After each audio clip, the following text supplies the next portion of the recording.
हारून इसे अपनी ज़बान में समझा, इससे मेरी बात समझ नहीं आती। साईं ने जो कहा है उसे समझ जा और मान ले।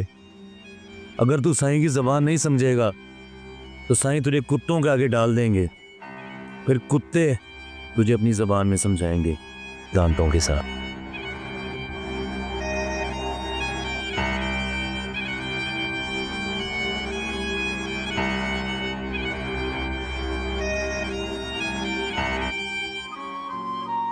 नाजिया, आपको प्रिंसिपल साहब ने बुलाया। इस वक्त कुछ ही देर में फंक्शन शुरू होने वाला है।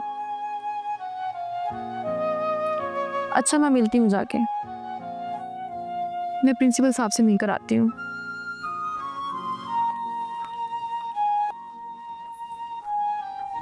गुड मॉर्निंग सर, आपने बुलाया था?